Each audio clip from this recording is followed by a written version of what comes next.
Hey church family, my name is Annie Neufeld. I'm the pastor of small groups here at Lake Avenue Church, and this is your weekly small groups video. This past weekend, Pastor Jeff launched us in a two-part series called Counterintuitive Transformation, in which he talked about how this idea of following Jesus is often counterintuitive or countercultural. Jesus says things like the first will be last, the last will be first. If you want to save your life, you have to lose your life. Jesus invites us into a world and a path that sometimes doesn't make sense, an upside-down kingdom. And Pastor Jeff launched us with Mark 6, verses 45 to 51, and Matthew 14, verses 22 through 32, which is a very familiar story. Jesus is spending time in intimate prayer with his Father when he sees that his disciples are in the middle of the night, in the middle of a lake, in the middle of a storm. And so he walks out to them and speaks directly into their fears. He says, "Take courage. It is I. Don't be afraid." At this point, Peter asks, "If it's you, Lord, tell me to come to you on the water." And so he does, and Peter starts actually walking on the water. But then he sees the wind and the waves, and he gets distracted, and he starts to sink.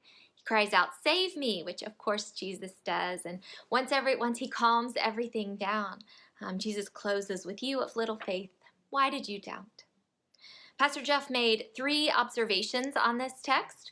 First, he said that Jesus sees the disciples as they are straining at the oars, and Jesus sees us when we are straining and striving and struggling to do the work that God has called us to do.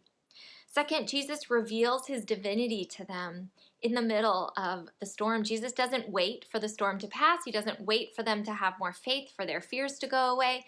Jesus appears to them and he reveals himself as Messiah, as God, in the middle of their fear.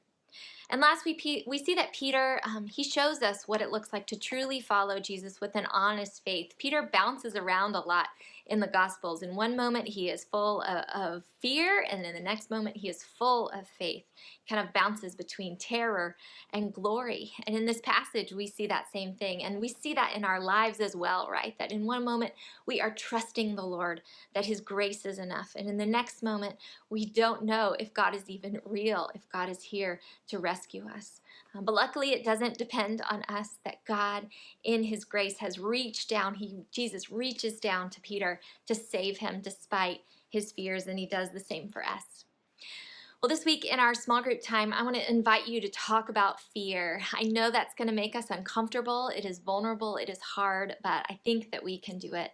There are several questions on our website that you can take a look at, but if you're looking for just one, here you go. As our church moves into this next season, what are you afraid of? This story is all about how Jesus meets us in our fears. As we move into this season of change, saying goodbye to Pastor Jeff, what fears do you have? What are you afraid might happen? Then once everyone has shared, I want to invite you into kind of a guided prayer. Begin by having someone repeat these words from Jesus in this passage. Take courage. It is I. Don't be afraid. Allow for some silence. And then say it again. Take courage. It is I. Don't be afraid. Allow those words to speak into each of those fears in the silence. Say it again. Take courage. It is I. Don't be afraid. After a few moments, you can begin praying for one another that God would transform your fear into faith and trust. Well, as you go, church family, this week, hear these words from the prophet Isaiah. Do not fear, for I have redeemed you. I have summoned you by name. You are mine. When you pass through the waters, I will be with you, for I am the Lord your God, the Holy One of Israel, your Savior. Go in peace.